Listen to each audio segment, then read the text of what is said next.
fucking love this tune.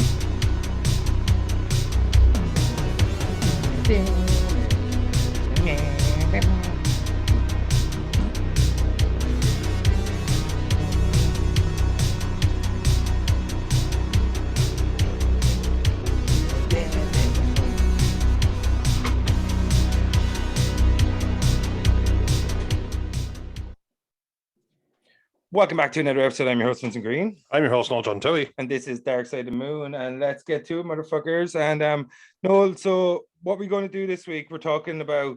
I forget. Like, if only there was a reminder. So what we're going to do this week is something a little bit different than what we normally do around here in Dark Side. Is instead of like looking at just superheroes or fucking space wizards, what we decided to do for the month of July is look at the big, the monstrous, the fucking kaijus, the Kaijuly of it all, motherfuckers. That's what we're going to do for 4 weeks. We're going to be looking at nothing but monsters and fucking giant robots and fucking giant everything, pretty much. The bigger, the better, the better. Noel, talk to me, brother. Yeah, we came up with a pun. You came up with it, to be fair to you. About a year ago. I wanted to do this so bad last year. Yeah. And that's it. It's born from that. Like, we're powerless if the pun is good enough. Yeah. Like, even if we came up with something like, no, it's a guaranteed $1 million, but the pun wasn't good. Yeah. I didn't like the pun. But that's why we're here. We're in Kaijuly because it just works. And we said we'd start up kind of like the unavoidables, and there's no point in thinking we're going to go avant-garde. No, we're going to hit some of the beats that people are expecting us to hit. And I said, you know what? Let's just start out the door with specific. It's the one film that actually says kaiju at least 100 times. It's not like we understand like so Godzilla's a kaiju, as I explained to my fiance today. And it's like, yeah, you'd be considered, because she didn't know what it was. But if you watch Pacific Rim, you'd know what a kaiju was, because they say it every 20 It's in the intro. It's in the intro. Yeah, absolutely. And I said, we'll just bundle them together and just have a chat about them. Yeah. Like they're pure popcorn fest.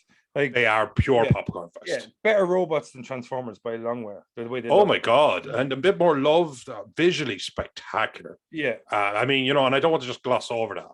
When I watched the first one last night, I watched the second one today, and that opening scene with the kaiju going over the bridge, and it was just like, God, that looks so good. Oh man, that just looks so good. When I went to the movies to see this, the cinema, there was people talking, right at the start of the film, and literally opening shot of that fucking monster at the Golden Gate Bridge, and everybody shut the fuck up.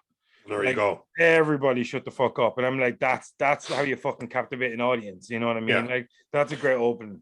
Because what I was talking about no longer matters. This is happening now. And Pacific Rim had that in spades.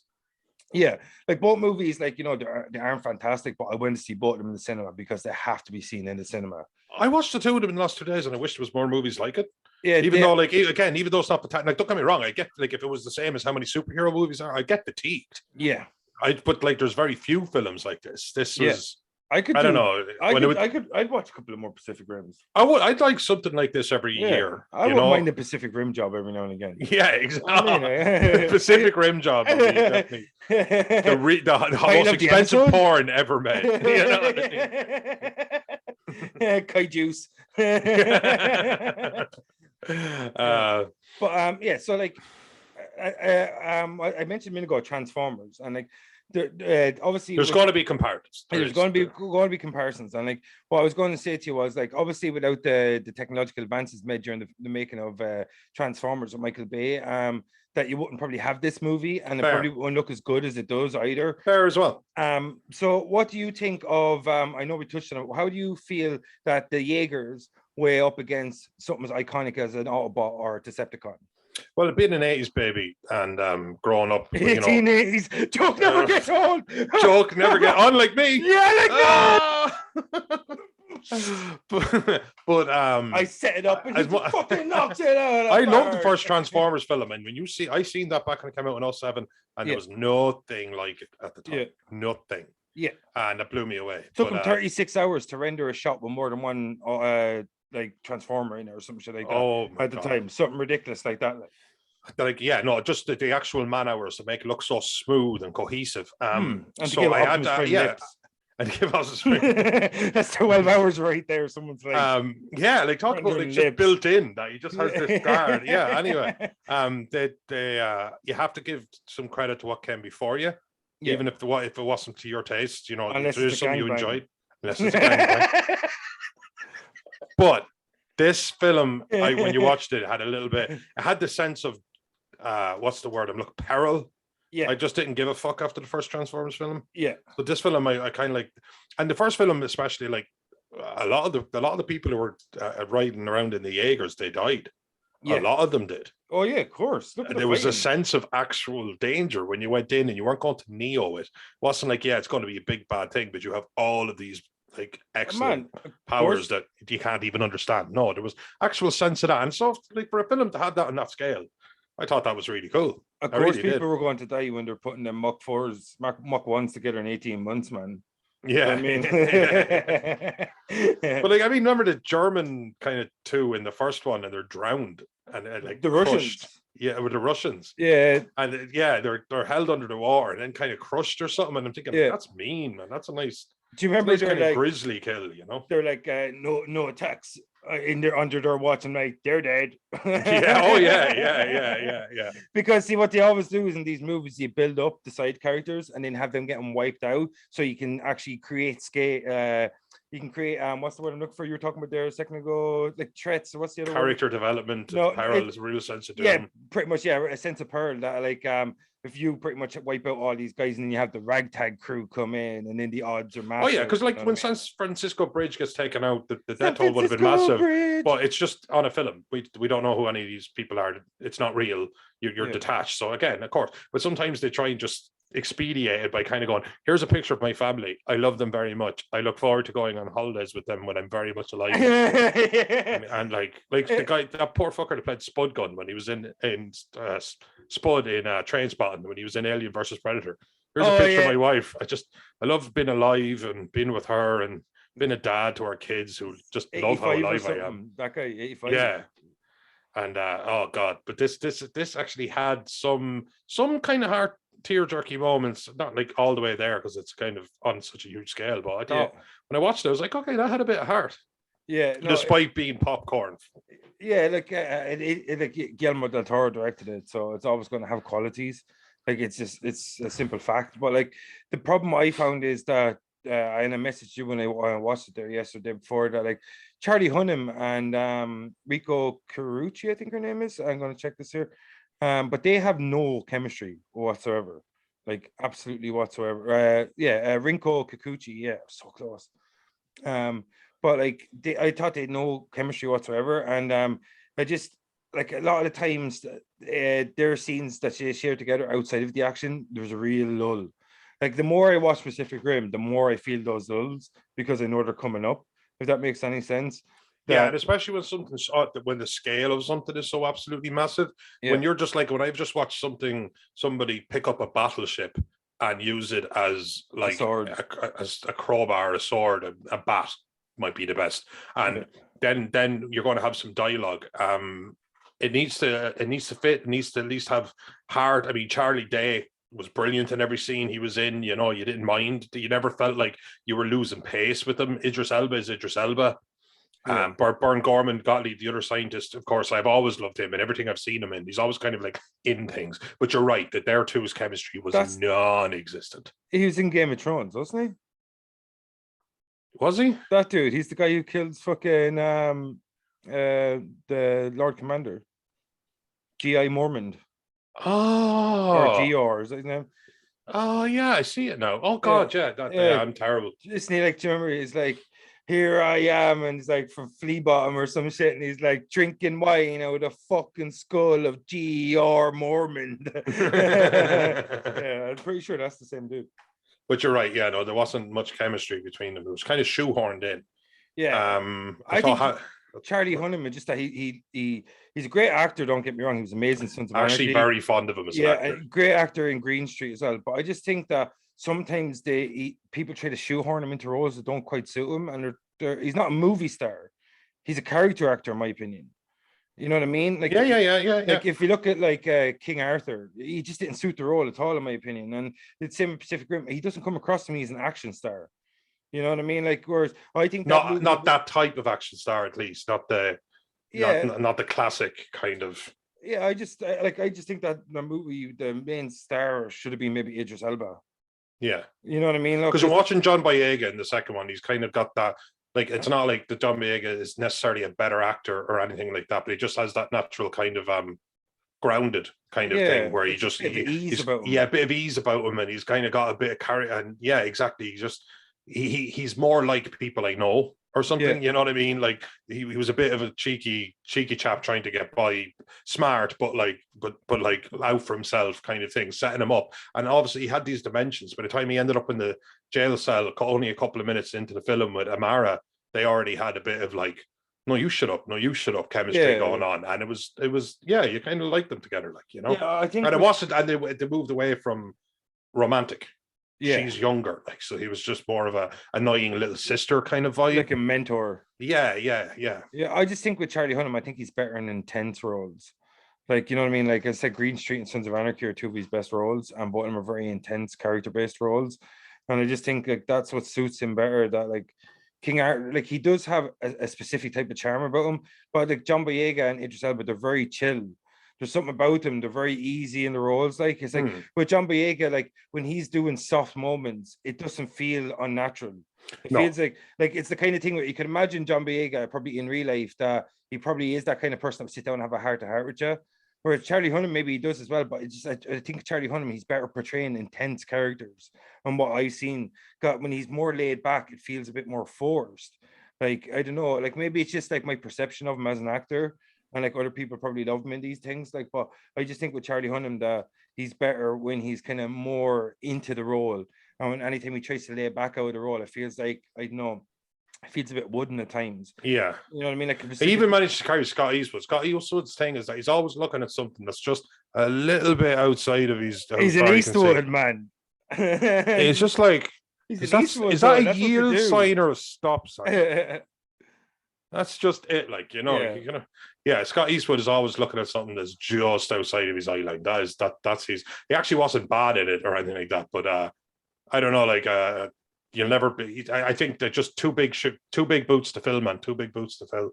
Who played the girl? Kaylee Spaney. Spaney, yeah, that's how I pronounce it. Yeah. What's she in? Bad Times. Off the top of my head. She's probably born about 97. If I was to take a stab at it. She's an American actress, singer. This was her first major role. She was a soccer style kicker. One hell of a model American. But she was very good. Her nickname was Mule in high school and college. Although there was a whole like, I just threw together a Jaeger from like bits and bobs, and I was like, no, you didn't. Nobody did. I kind of like it though. I know it seems that everyone's doing it. Because that was on the thing. Like I think that's a cool. Like I like the evolution of the world from part 1 to part 2. Like, but before, like, because we want to kind of talk about these side by side, but. Like, so the main attraction, the reason we're here, the reason it's here, the reason fucking Kaijuly exists is the fucking monsters, not just the robots, but the monsters. Let's talk about the design of the kaijus in part 1 compared to part 2 and vice versa. What do you think? I much prefer the part 1 kind of ones because I thought they were simpler. Like the part 2 had the Jaeger kaijus and stuff like that, and I found that a little bit confusing. Yaijus, I think. Yaijus? Oh, God. And I liked, I don't know, I just even, the one that would, exactly, just look like gigantic monsters. The second one had some see that one that closes its kind of this hood around its face, and when you punch it, it absorbs the kinetic energy and sends it back at you. Like they gave them some interesting abilities, I have to say, but I think the ones that you remember the one in the first one that it turns out to had wings and it starts to fly. Birds have like hollow bones, like they're not a very dense or tough creature in that particular sense. What it would take for a creature that big carrying a Jaeger to get lift. I don't know if there's enough air. There was some great designs. There was a lot of love put into them, and the moving parts of them seemed to make sense. You know what I mean? Like whoever had to do that job, I wouldn't envy them. Well, the product. Guillermo del Toro directed it, so I'm sure he was very hands-on. I'm sure he was, yeah. He's incredibly hands-on with the monster designs. A lot of his movies, I've seen some clips where he's down sitting with the fucking artists, and he's just like going over and over and over different models and different sculpts and shit like that, creating all these different monsters for like Hellboy and stuff. But I'm like you. I like the way I thought it was completely stupid though, like completely unnecessary. He's like, I give it a designation, Blade Face. Yeah. You know what I mean? Like, I just thought the names were a bit silly. Like, they literally sound like what an 8-year-old would call a monster. Yeah. Is there a crab gun? So what kind of like they call him in Rick and Morty, because when he's just like, because that guy always riffs, right? He always just kind of these are like Schmigel bombs, and you need to spend about 10 of them to get a glue picks. Oh man, like I'm always saying shit like that to the range for Nair. Like I'll start like literally talking, like I'll go, hey, did you see the last episode of Rick and Morty? She's like, no, and I'm like, this is literally it. And like, speak Smurgins, and I'll have 14 spiggin cricks. And like it's like, what? And I'm laughing my ass off. Yeah, like remember there was like how a plumbus is made. That's Emmy TV right there, like simple as. So you get your plumbus and you you mash it down for all the giglots. Yeah, and that's it. It felt a little bit like that. Like, I mean, it wasn't to be taken seriously, but every time the tone did get a little bit darker, I think it earned it. Yeah. And I think if you can ground it at all, yeah. I think that's actually something you've achieved that's real. It's actually filmmaking. Yeah. I think. So as silly as they are, they kind of like merit your respect in certain ways. Oh yeah, the immensity of the enemy task. Yeah, like it's but even think about how they made everything flow, because like you have like Idris Elba on the ground with like binoculars, Pentecost or something, and then there would be rain, and then these be two guys like, and they're doing the whole side by side thing, but nobody's actually anywhere. Nothing's happening. Yeah. But you have to keep the energy right, the way everyone's reacting to what's reacting. And there's people on all different sites. It's almost like a animation where you like Mike Myers didn't meet Bill who's Donkey? Eddie Murphy till the press junket. They made this thing together, but they never had to be on site. When you said Michael Myers, I was thinking the serial killer. I was like, him too. That I'd watch. I'm like, waiting for the crossover here. But a lot of these people aren't even on the same site. Or like, and they actually did keep the energy, the tension, the way they were communicating with each other. That did feel very fluid. Yeah, that did feel very fluid. I remember, and I didn't. It was lost on me, I think, the first time around. Yeah. But looking at it with a slightly more critical eye, I was like, I'll give them that. It does like the actual. It does feel. He's a good director. Like he's a great very director. Good director. You know what I mean? Like so, but like. I just think like the human elements lacked. Like in a lot of these films, the human elements lacked. We'll probably cover Godzilla at some stage throughout this month. And once again, the human element lacks. And the thing about it is, if you want to have a strong human element to your film, if you want to have a human element to your film, it has to be strong. Because the only reason I'm talking to you about Pacific Rim is because those giant fucking Jaegers and those giant Kaijus. And like, you know what I mean? Yeah. Like, so like I just think like when you should understand what you are sometimes. Like if you want to make cool, I say it all the time. Self-awareness buys you a lot. Yeah. If you think you're making a masterpiece and you start saying stupid shit in it, I'm gone. Yeah. But when you kind of have a bit of Blazing Saddles, a bit of Mel Brooks, a little bit of self-awareness, you're forgiven almost anything. Yeah. Exactly. So, that's like if I was making a Pacific Rim and they're like, I want to have some character development. I'm like, dude, it's Pacific Rim. Chill the fuck out. I'm going to have 12 robots fighting 12 kaijus in the intro. Let's see where we're going to go from there. And, you know what I mean? Like by the end of it, it's just platoons, like fucking hundreds of kaijus fighting hundreds of Jaegers. Like that's what it should be. You should have literally battles of kaijus and Jaegers. You know, yes. I'm sure it would take a century to render it. But like, my god. Yeah. You'd love to be like, John Boyega, like you show up and like, I don't like being here. I'm actually an outcast and, I want to get out. I'm kind of going, well, anyway, I'm done for the day. Good luck, guys. Because, next they have to like render a gigantic kaiju, multifaceted kaiju attack on a city block. And you're like, oh, for fuck's sake. Like, man, I think that'd be fucking cool though. Like, I just think with these kind of movies and Transformers kind of understood it as well, but they never really did it properly. Is that like, the human element eventually no one gives a fuck about in these kind of movies. No, really don't. What you need to do is to have a solid main character and give him someone to bounce off, and that's where Pacific Rim 1 really was weak, because you had a decent main character. It wasn't really that solid because I don't think he suited the role, and he had zero chemistry with his side person or sidekick or whatever. Yeah. I think you actually make a good point, and it just made me think of the first time I seen Terminator 1. Yeah, and it had the flashback to the future, and it's just the skull, and it gets stepped on by a T-800, Yeah. And it was him going back to the camp, and there was a little kid like going pew pew pew, and he points his gun and gives him a little pew pew. And the fact that humanity is so much so on its last legs. I mean, you're talking 99.5% of the population is wiped out. Yeah. And the last is just fighting just to survive. You don't need any character development after that. Exactly. If you've pushed the boat out that far, you don't need to worry too much about it. Yeah. And if you keep that tension, that flashback was perfect. It set them on perfect. It was like why Kyle Reese would go to the ends of the earth and is like literally willing to jump on a grenade without a second's notice, because his life is nothing to him. Now if that's not enough character for something like a dystopian future or the end of the world thing, well, then you're watching the wrong type of film, and that's not for you, and that's fine. Yeah, all you need to know is the motivations. All you need to know is motivation. So, but I suppose when they were set up in the camp, they were like, they're thinking the second one, they were like, oh, we're going to get drones, we're going to do this, and this woman's like, I don't know, some sort of ambassador for something or other, and blah blah blah blah. No, she runs a company. She runs a company, yeah. But you feel safe at times. Yeah, you feel safe. Like, I feel like, okay, we know danger could come, but we feel safe here. And Terminator, those future scenes, it never gave you that. But then they made a Terminator film based in that future, and it just didn't. Terminator Salvation. Yeah, because it just didn't have that same sense of absolute. No, like, I'm serious. We might not make it through the day that the Terminator 1 flashback had. And I don't know. I just thought you're absolutely right, especially when things are on the absolute edge of oblivion. The way this film, especially the second film, where you're thinking they're going to come back and we haven't rebuilt yet. Then you're right. It didn't need an awful lot of character development. Like if you're giving me character development, give me more scenes like they did with Mako, where the shore has a kid in Japan, where her city's under attack. Give me scenes that was good. That was, and it made sense because they did the way the neural link thing worked. Was I'm in your head, you're in my head, and then you have to let it pass you by, and then you get the neural handshake.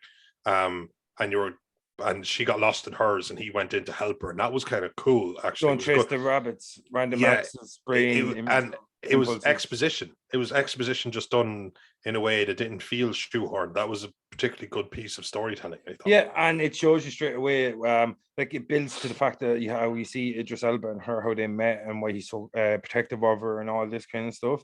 She's his dad. Yeah, exactly. Like, so that's he's her dad. There you go. Sorry. I just think, like, you give me a couple of bit more like that. Like, we knew Raleigh's motivations. His brother got killed. We understood that. So, like, now we understand Mako's. Like, there's just so much in the middle. Their character development or their relationship development. It was a bit unnecessary for me. I thought you could cut about 10 minutes off that. Give us a couple more flashbacks about their past, and then we could actually see that they have this shared motivation because of their personal traumas. You know what I mean? Yeah. And all we ever got really was that they were attracted to each other. I don't even know if there was in life. It's like, but at least, like, we still get boners. Like, it's lousy bastard. You always make me laugh when I got a drink. And I'm not. I'm trying not to spit like a good girl. I just think the cast in part 2, even though the film, I'm not sure. Like, I'm not sure which one's better. I think part 2 has a bit more about it at times, or in terms of its story itself. Yeah, I know. I actually feel the same way, and I'd probably lean towards part 1 just for the sacrifice at the end, and the fact that it broke down a couple of parts. You always have to respect what came first. Part 1 was a lot more linear. Part 2 felt like it lacked direction at times. But tell me this: like, you asked me a lot more questions than I asked you, so I'm going to throw you one, and that is But if you see these two films, hypothetical, seeing these two films as a screener, just a screener, and they brought you into a room and you said, right, now we only, not that we can go back to today and reinvent both these films. We're deep in financially and time and blah blah blah. But what would you change? Like, what do you think? Because like, for off the bat, I'd imagine you would say, well, I didn't think there was any chemistry between the first one, no chemistry at all. I think I would just take that out altogether. Minutes that could be used. I'd recast Charlie Hunnam, and I really like him as an actor. With full respect to him. Yeah, I really like him. You didn't feel him for that particular role. Yeah, as I said, I don't see him as an action star. I see him as a character actor, because he's a really, really good fucking actor. If anyone's seen Sons of Anarchy, he's the backbone of that show. Him and Ron Perlman and Katie Siegel, like they're the fucking backbone of that show. Like, And but like I just think it shows you in part two. Look how much more comfortable John Boyega seemed in the role than Charlie Hunnam. You know what I mean? Like, it just because it suits him. John Boyega's like, I think he did at least one Star Wars before this. Like, you know what I mean? It's just, I actually have it in my head that he was exactly one Star Wars in. yeah, that's what I was thinking. Because he was Attack the Block. He was a breakout actor in that, and I thought, God, good for him. He got Star Wars, and then I seen him in Pacific Rim, and I was like, oh, the world belongs to John Boyega now. And I'm like, yeah, exactly. Like kid, geez, you've come a long way. You know, Attack the Block, Star Wars, Pacific Rim, all action movies with a bit of like lightheartedness to them with serious undertones.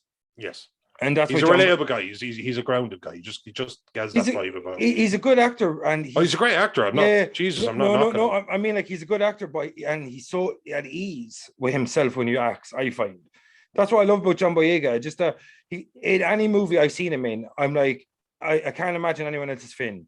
I can't imagine anyone else playing that dude in Attack the Block. I can't imagine anyone else playing this role, because it's not like he inhabits the role. It's just that he feels so comfortable in those roles. Like, you know what I mean? He's got very natural, charisma about him or something that, like, it looks like he's plopped in that world, and you're kind of like, okay, he does look like he's plopped in that world. Yeah, exactly. You know what I mean? I just buy it. You buy him off the bat. Yeah. And that's when somebody is more of a blank check to be put into a film. And he is a blank check, because he'll give you, you know what he's going to give you. He's got a little bit of suave, he's got a little bit of cool, and he's got range. So you could just use him. I think you're right, though. I think because he's clearly a great actor, and I think you're right. Because I couldn't think of a way of it myself without knocking him. But I think you're right. I mean, in fact, there's probably some roles where he'd blow you out of water, where he'd win awards. But it would have to be, but it would have to be the right role. Yeah. Oh yeah, obviously Sons of Anarchy is the thing he'll be known. That's like 70 hours of him being a world class actor, like, you know what I mean? Like, absolutely, yeah. It's undeniable how good an actor is. I just think, like, sometimes squares need to go in square holes. That's just the way it is, and that's just the way. Like, as I said, John Boyega cut his teeth with Attack the Block. He went into Star Wars, and he's fucking awesome in Star Wars. And this guy knows action. This guy knows how to act against green screen. This guy knows what to do. Like, he knows how to act against nothing. But you have Charlie Hunnam coming off Green Street, and you have him coming off Sons of Anarchy. He's doing a lot of character acting. It probably doesn't feel very natural for him to be in front of a green screen acting against a tennis ball. Whereas John Boyega's probably been doing this since fucking day one, because, like, in Attack the Block, I doubt those, like, monsters were there. So unless they did mocap, he was probably acting off a bunch of tennis balls. You know what I mean? And look at Star Wars as well. Like, it's probably the same thing as well. Like, you know. So I just think that, like, look at a lot of these Marvel actors as well. Like, I just think certain actors get really used, or are more used to acting off against green screen special effects and filling in those blanks because they're used to doing them. But when you're Charlie Hunnam, you're used to bouncing off really good actors, so the blanks are filled in by each other and by your surroundings, your atmosphere. The scale isn't even that big. It's huge. It's life or death stuff, but it's life or death stuff here very in our turf. Yeah. Yes, actually, just to keep it simple, very personal. Yeah, you know what I mean? I just think he's better at that kind of thing, a more personal role. So I just think, like, I would have recast him. I would have loved to actually, if you go back and you can obviously rewrite, I would love to see both movies with John Boyega. Like, have him be Idris Elba's son in the first one again. And it's supposed to be 10 years. So he would have been, but I would like to even. But he said he was training, and his father. He was a cadet of some description. Yeah, you could have wrote in like emergency scenario, especially when they had this. So he's 30 years old at least in that movie. Yeah, Well, I assume he is. I don't know. So most people go to the army when they're 18. So yeah, true. No, true. It could have worked. You know what I mean? And especially if he was a bit young at the time, they could say like, oh well, you know, like, it's the end of the world, and you're the only person that he's compatible with, because not everybody works. Yeah, in the dude, whole drifting kind of thing. Idris Elba carries nothing into the drift with him. Did you not know that? Yeah, I carries nothing into. You're like an arrogant prick with daddy issues. How did you figure that? Yeah. I'm like, okay, did you just profile me? But imagine you go in. Imagine you go in, and it's just like, you know what I think's wrong with me? I always think I just needed Idris Elba to just pat me in the back just one time. I sure hope he doesn't put me down one more time, because honestly, I don't think I could take it. Like, I just that's one thing that annoyed me. It's like in the first movie, it was like nobody's pretty much drift compatible, and that's what makes these specific people so special. And in the second movie, it's just like, hey, dude, do you want to be drift compatible? Yeah, might as well, dude. Do you want to drift? Yeah, let's drift. Let's do it. It's cool. helmet on. And then there was I absolutely hate shit like that. I hate shit like that. This was, again, we talked about it in a previous podcast, and I said the Dragon Ball Z thing. And all of a sudden, when everyone's special, no one's special. It's like, I've finally done it.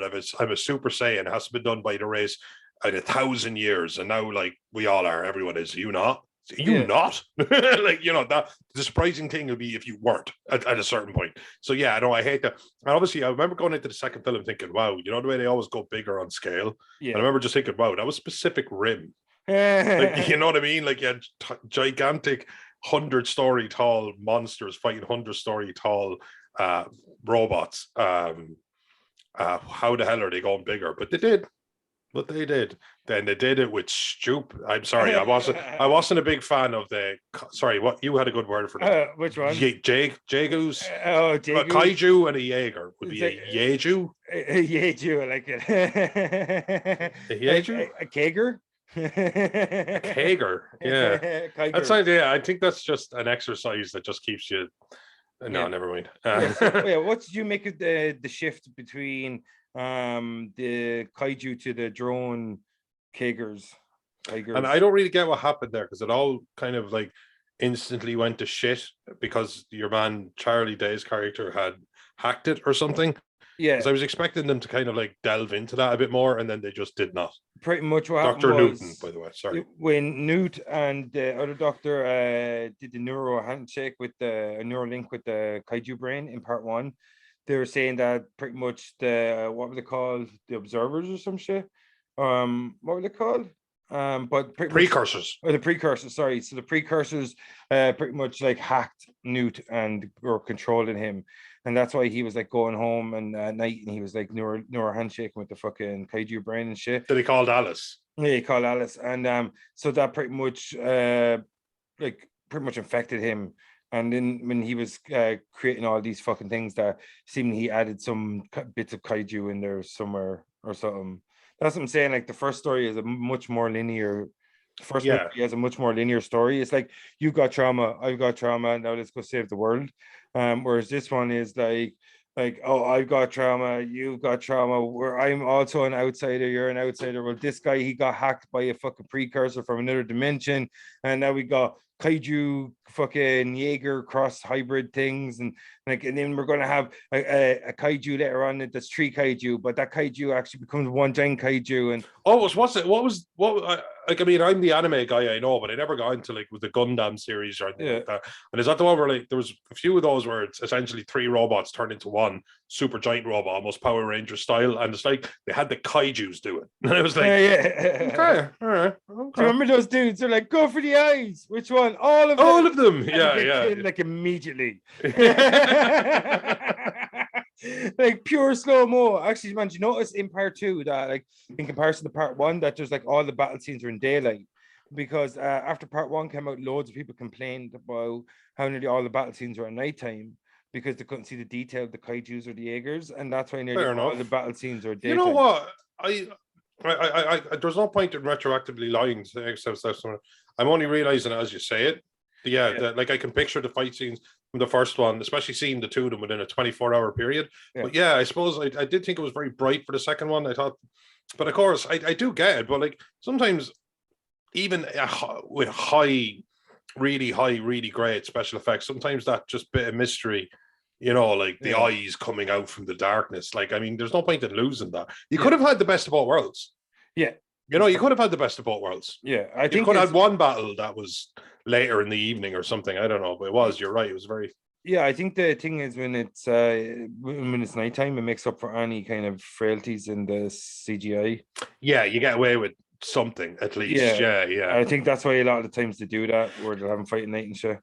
I think these films do teach you, though, and it's only something I've realized in the last year and a half to like podcasts and stuff. Not that I didn't know it at all, but have more of appreciation for it. And that is, like, special effects isn't just money. It's not like you can give anyone $50 million and say, now, great special effects. It is actually talent and time. Yeah. Because we've seen She-Hulk, they dropped, and everyone was going, the fuck is this? Yeah, like Sonic. Yeah, and Sonic. So it's a huge amount of talent that goes into actually rendering it. And my God, they're artists though, like the guys that created it. And the amount of unsung heroes that there are in the kind of the more creative behind the camera, but not even on the site. Like not even like the behind the camera director. No, not on site. Dude, look at the detail in that image behind the two of us. Like, look at Gypsy. I was actually looking at the knuckles. They look the hydraulics actually. Not that dumbass like me could even comprehend it. Yeah, the hydraulics look right, don't they? They look like that's what I love about it. It looks like something that could be created. Like, exactly. Like I think when you weigh up the Jaegers against how the Transformers were portrayed on screen, that I think the Jaegers look a lot more real world. And I know you can say, "Oh, Transformers, they're alien robots or whatever." But I just thought like the way the mechanics looked in Pacific Rim, it looked more like it was actually real world, like nuts and bolts. Like that's one thing I do like about it in comparison to Transformers. Kind of went for this kind of weird, sleek kind of looking thing, but it just didn't look right at times. That kind of way. Yeah, absolutely. Yeah, I remember like early on the actual transformations looked like it made sense. As in, like, this panel moves for this panel to come in, and later on, they kind of even like they stopped giving up on that a little bit. Iron Man was guilty of it a little bit in some of the films too. Yeah, where it wasn't like the nuts and bolts coming together in a way that was just very satisfying. But this film seemed to take a lot of these two films, but both took a lot of care in how like it moved when it was running through water versus how it moved when it was running on land. And stuff like that. Like people had these conversations, Like look at the rain on the back on the arm of Gypsy Avenger there. Look the way it's coming off. Sorry, my camera's reversed. Yeah, just there. Even the way it's bouncing off it as it hits it. Yeah, no, that's insane detail. Because it's not like it's actually just a model, and no, it's not there at all. Yeah, exactly. It's not there at all. You know what I mean? It's like that's one thing you have to say like about this movie, like that, like the fucking amount of artistry that went into the design of the Jaegers. Oh, 10. Like, and all the Jaegers look like a full 10. Like, and they all looked completely unique to one another. All the Jaegers, all the different designs. Like, you know what I mean? The Kaijus themselves. That's one thing you could say about like the movie lacking in one area or another, but the design of the Kaijus and the Jaegers, man, and that's what I'm there for. Like, if I'm going to go see Pacific Rim, so I said to you, I don't care about character development in those movies. I just want to see giant robots fight giant monsters and lots of it. Like, you know what I mean? And not only that, I want to see it look cool, and that's what they did. It was cool with the Jaegers with the Kaiju, that they took real world animals and they kind of melded them together. Like you'd have, like, you know what I mean, a gorilla and mixed with something else, like, or some shit, and you'd have like a fucking that thing that ended up having wings and stuff like that, where they mixed like a bat with something else. Yeah, that's one thing I loved about it, like that.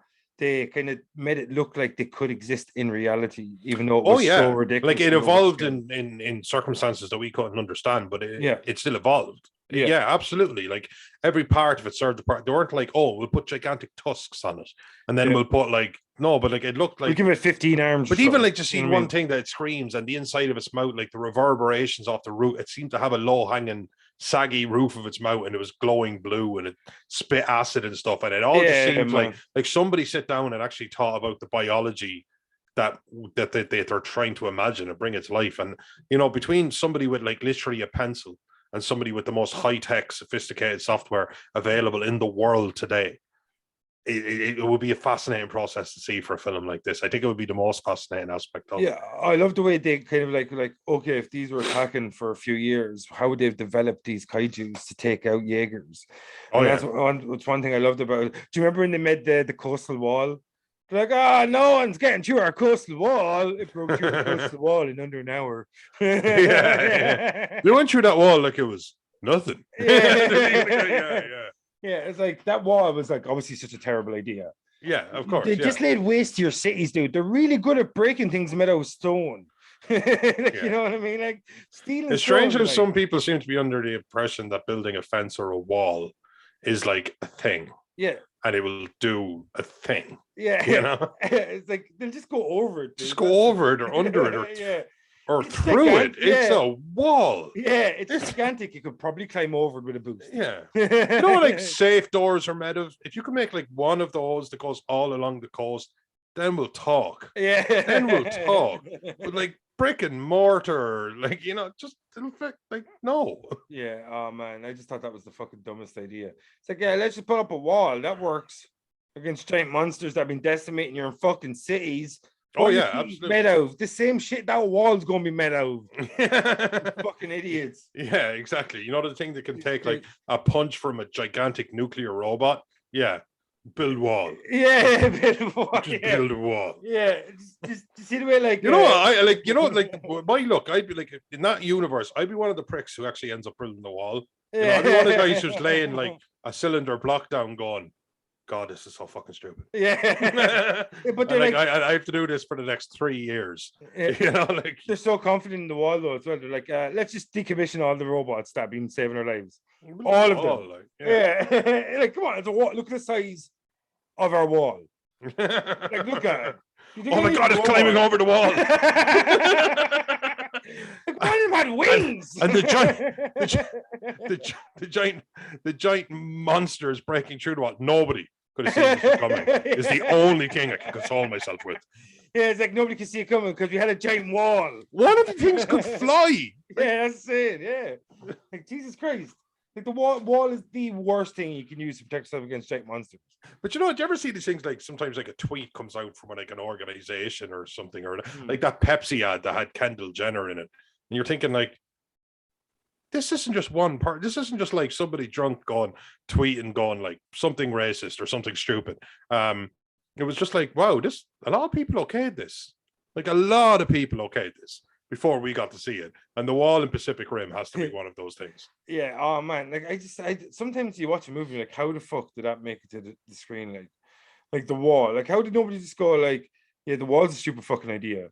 The wall's a stupid idea. Yeah, but it's the kind of dumb idea people come up with, though, isn't it? Yeah. That's the one thing I can say in its defense. You know what I mean? Like, but like, what did you think of the major action sequences? Like, because one thing I loved about as you said, the opening in part one catches your attention straight away. The roar, and then that fucking fire jet screams across the sky. Like, oh, that was deadly, man! Fucking awesome scene. But like, I loved the scene the first time Gypsy Danger comes in. And we get to see the fucking sword and the ship sword and all this shit. What did you make of that scene where it's like, we're analog, Gypsy's analog? Didn't see that coming. Yeah, it's nuclear. It's nuclear. Yeah. I did like where they're getting dragged off and the sword comes out, but it kind of comes out like a whip. And then that's like, and then you just cut that bitch in half. And I was like, yeah, you know, and I'm just sitting there kind of going like, I like to think of myself as I enjoy cinema, but I was just like, yeah, no, I'm here for it. I'm fucking 100%. They're the moments that I love about these movies, those fucking real badass moments. Oh yeah, them, I think at times. Yeah, absolutely. And even like if you feel like they got their physics right sometimes, again, a dumbass like me knows not. But you know, like when the bat kind of one drops the guy, the Jaeger in the first one, and he's like, we're coming into Gypsy Danger, and we're coming in too fast, and it just lands. But the shockwave absolutely decimates cars, obviously windows. That's the classic shattered windows. But it felt right. Yeah, you know what I mean. Like, you could feel the weight of the Jaeger. Exactly. You know, you can like, feel like behind you, they would have been dropped in by fucking 5 or 6 helicopters. And shit exactly. But and I don't know. The scale of it is excellent. One of my favorite scenes in part one is, do you know, like coming up to the climax where they're trying to get the bomb through, and after the explosion, is it the first explosion? Yeah, it is. It's after. What's the name of that fucking? It's Idris Elba and the other dude. But what's the name of their Jaeger?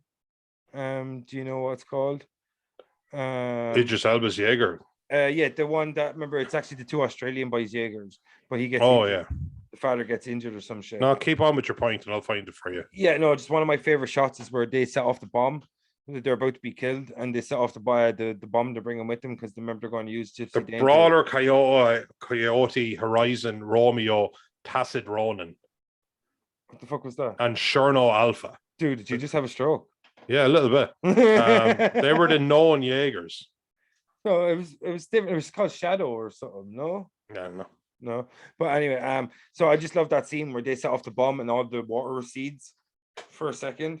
Oh yeah, man, that fucking scene's awesome. You're just gonna have to hang on like that. Like that's what they do.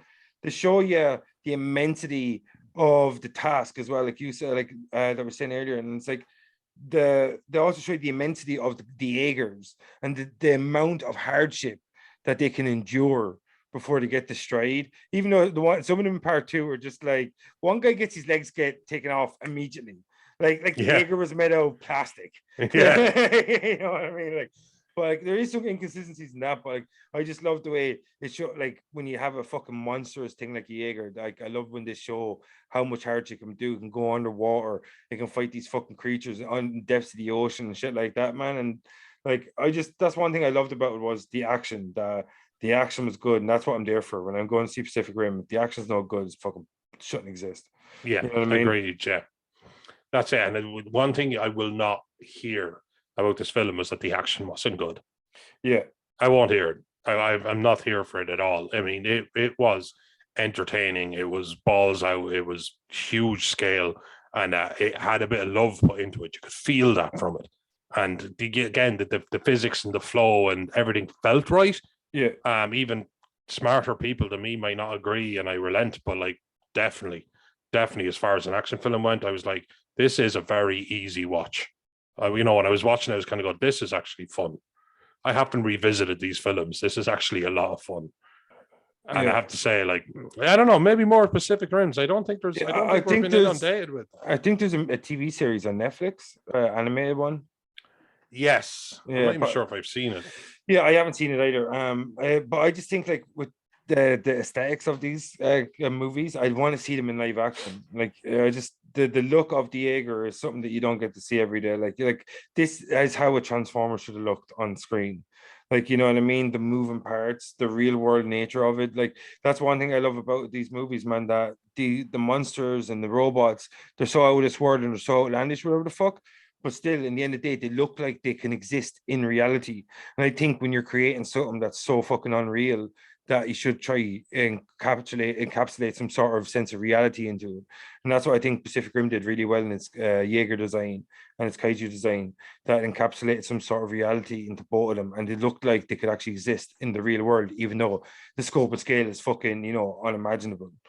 What do you think, motherfucker? Yeah, absolutely. They actually I know they took it and they made it work. And when you can take something that's that out there, yeah, and make it work, you have to respect it. And I'm not saying it's not silly at times. Of course, it's silly at times. I think everybody on the cast and crew would say, yeah, it's silly at times. Of course it is. Yeah. But at the same time, we try to take this story, this outlandish story, and this is what Hollywood is supposed to do when it's at its best.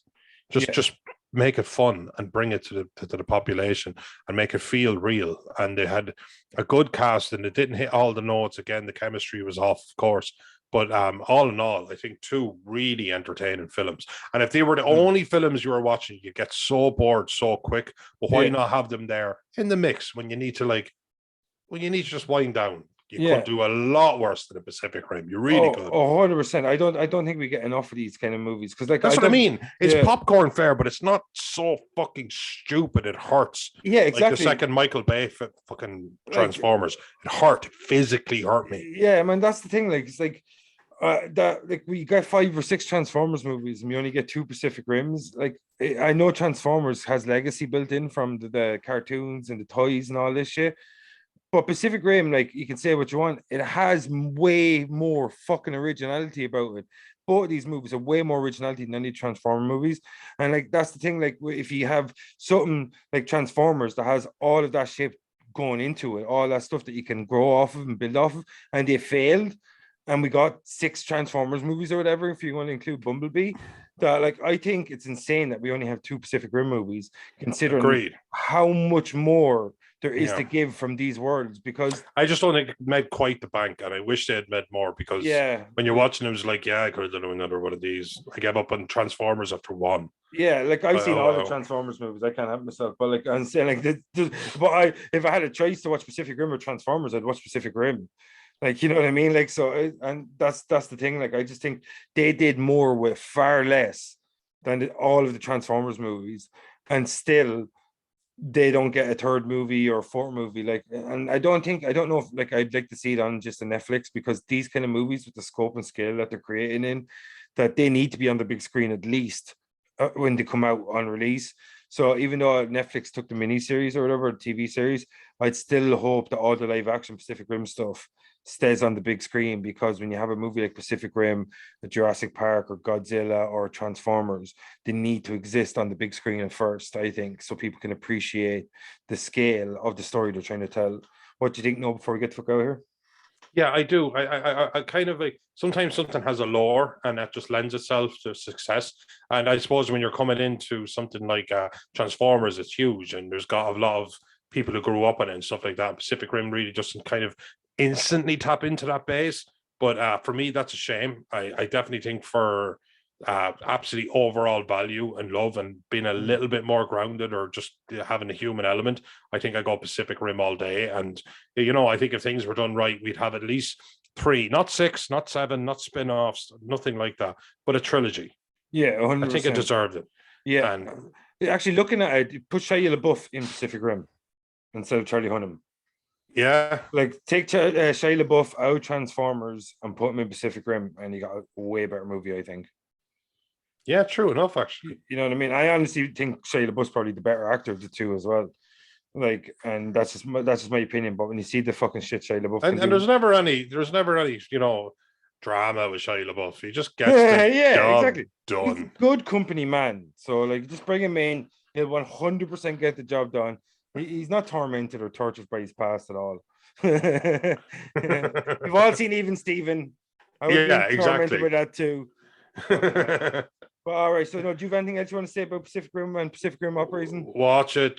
The world is a mess. Sometimes you need to switch off from it. And if you need to just switch off from everything for a while and get absorbed by your world, it does not affect you in any way and is silly enough, yet entertaining enough, and not so full of bullshit that you kind of just disengage with it. Yeah. I would recommend Pacific Rim. It's the right amount of bad, the right amount of good, and just a touch of great. Very well done. I love it. No, but like I just think like at the moment we have a lot of reboots and we have a lot of like expansion on pre-existing universes, a lot of sequels. I just think when you have a world that's so unique and it's got so much more left to give. Yeah, when they try to do something yourself. Yeah, exactly. It's completely different. It's like, yeah, I wish there was scope for that. Yeah, agreed. You know what I mean? I just think that like people need to understand or appreciate that sometimes it's cool to have something that's completely different, and we should give it a bit more love when it's in the cinema so we can actually see more and more and more of these films. Because, agreed. Like, I think Pacific Rim in another time, if you don't have the MCU, don't get me wrong, I love the MCU, but if you don't have the MCU, I think Pacific Rim at least gets a trilogy because you would have more people being drawn to it. Oh, hells yeah. A less spoiled in that certain way population, definitely. Yeah, so like, do you have anything else you want to say or we get the fuck out of here? No, I think we're good to get the fuck out of here, man. All right, cool. So I'm your host, Vincent Green. I'm your host, John Tui. That was Dark Side of the Moon. That was our first episode of Kaijuly, and that was Pacific Rim Uprising.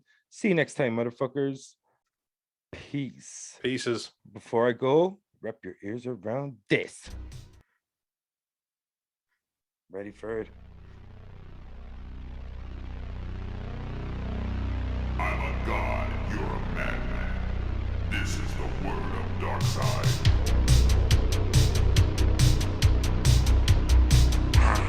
Woo!